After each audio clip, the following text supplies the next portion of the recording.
Oh, So last time, I'm not sure where we left you, but there's a couple people that can save my project, and I want to make sure that they know about my project. Leo DiCaprio can come in here and make the coolest movie he's ever made, and he can be the leading actor. And that's in the Milky Way Dairy movie. And so that's one. The Lagina brothers are one, and I talked about it, but I just want to make sure I cover my bases. Um, I am the third Lagina brother. I was born um, 8 months before Marty, same year. I did the exact same things he did, and I collected treasure since I was a little kid with my father. And I have in my safe deposit box at least 5 ounces of gold and probably a pound of silver. And a lot of it I cashed in to buy rare coins. The other thing about the Lagina brothers is the house here, nothing's at the house here that way. The house here that I was put in is 1778. So he could be part of a house that actually exists, not just a foundation of stones here in New Hampshire, which is not far from his project.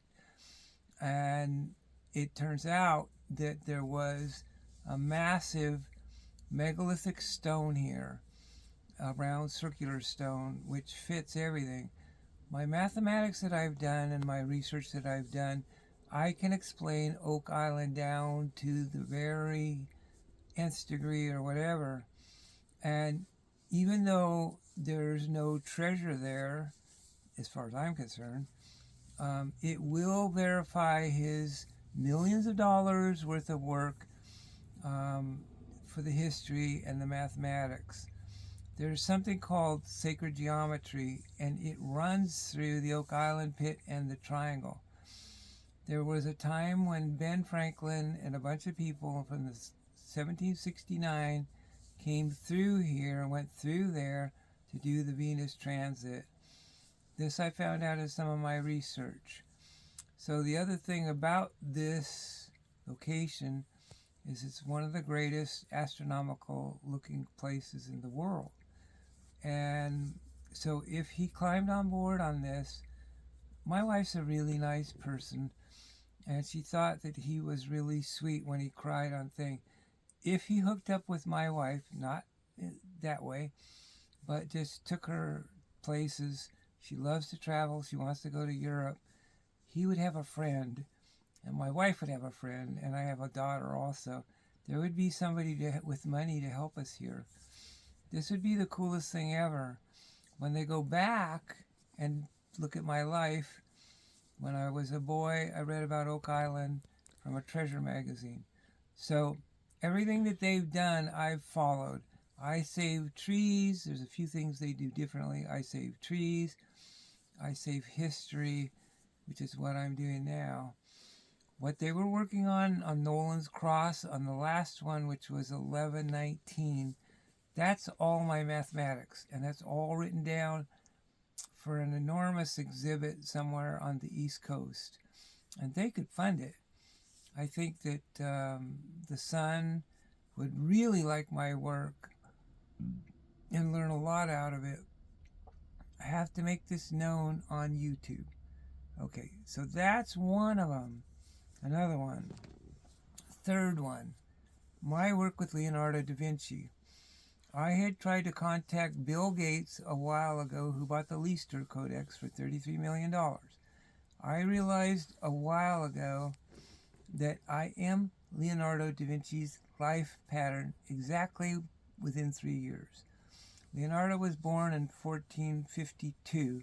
I was born in 1955. That's 500 years. And I started drawing like Leonardo da Vinci. I started doing the math. Now, what was really cool about this is my whole journey here is astronomy. And we've got this April 8th thing coming up. And I just got a flyer from the Keene Astronomy Club. They ought to get on board on this.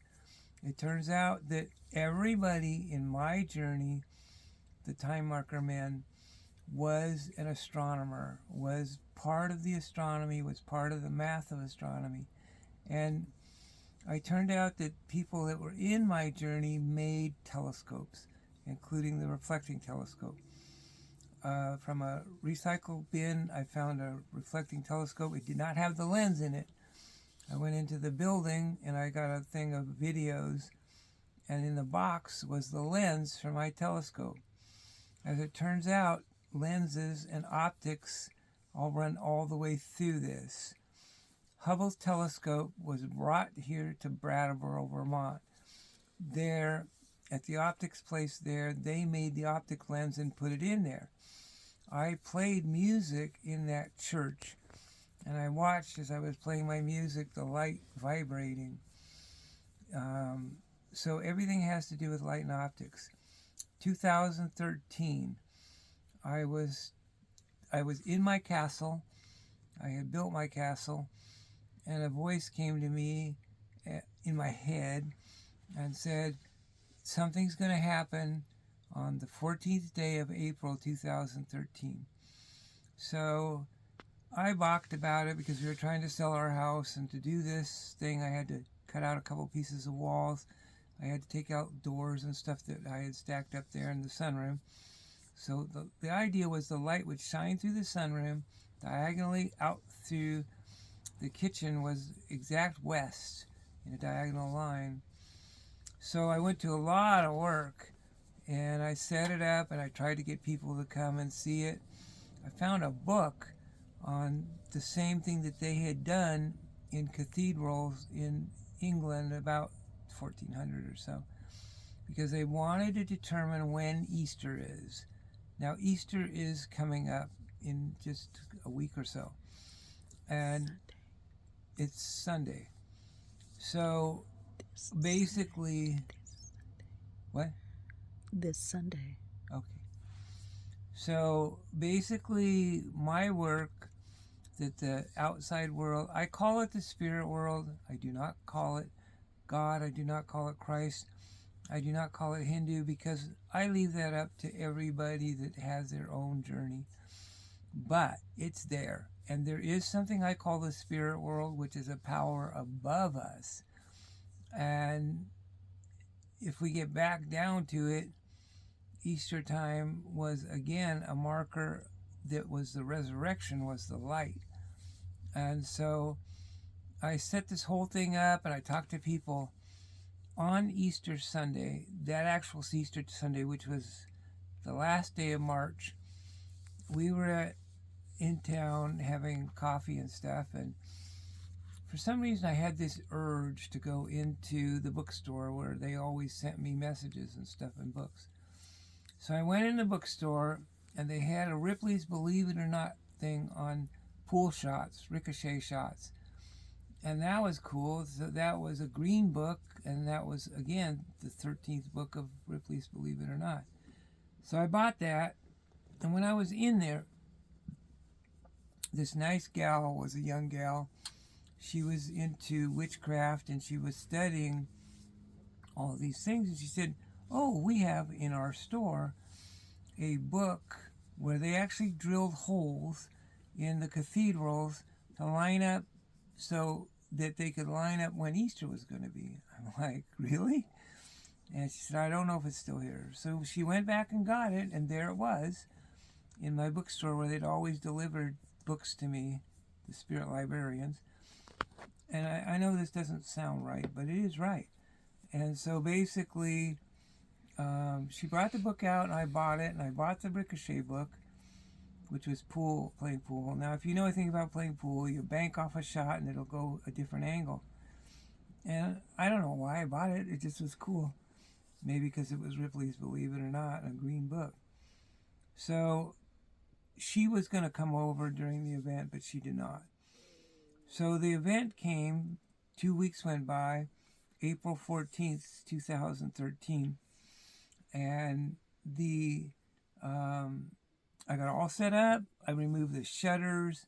I cut out a piece of the wall. I removed all the book boxes that were packed up for us to move.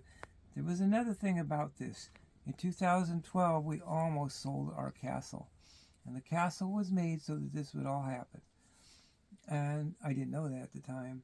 So we come back, and there was supposed to be a guy that was supposed to sign some papers. He did not.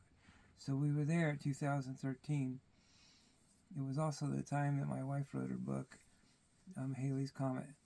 And so basically, we set up that Sunday morning, and I had a little silver, whatever those cameras are, to do the filming, and I was all set up to go. Came up about 6:30, the sun came up. And now, when you're describing the house that I built, there was a big column that was holding up the sunroom, and it had a little tiny window in it about this big. And so the sun came up. Now, the idea was that the sun was supposed to go across the room. Now, in the other ones, the sun was supposed to miss all the columns in the cathedrals. And then they had time marks on the floor so that they could figure out when Easter was. So I hoped that the sun going across would miss my cement column. It did not. It got blocked in the cement column. And I was like cursing, and I'm like, I set this all up, nobody came. I took apart the house for this. And I'm looking over at my wife, and she's mad at me because it's a beautiful sunny Sunday, and she's sitting in the wing chair, and she's going, God, look what God gave you. Beautiful Sunday morning. It was not Easter, it was the week after. And then she said something. Sometimes my wife says something so cool. She said, but you told me this event would be at 7 a.m. It's not 7 a.m. So I'm like, wait, it is not. You're right. So it came 7 a.m. The sun was up by now. And guess what? A little orange sun ball appeared right in the little window, shined down my room, and did the miracle of 2013. Then it went out through the kitchen, went out through the window to where it would set at the sun at the 7 o'clock p.m. I'm like, wow, very cool. I even filmed some of it. I don't know if I lost that film or not. And I'm like, that worked. See, I don't have faith totally, but the universe does. And they had already set it up long ago when they saved me. So that went by. I went back in the room. I put the shutters back up. I sealed it all up. No access anywhere for light. And so 2015, April 2013 went by. It was a Monday. And I didn't think anything about it. I come down Tuesday morning at 7 a.m. and there is a light X all the way across my floor. I'm like, I sealed it up, didn't I? The light. My neighbors across the street had these big plate glass windows on their deck, and they were like a mirror. And the best I could figure is the light went down there, shone back through the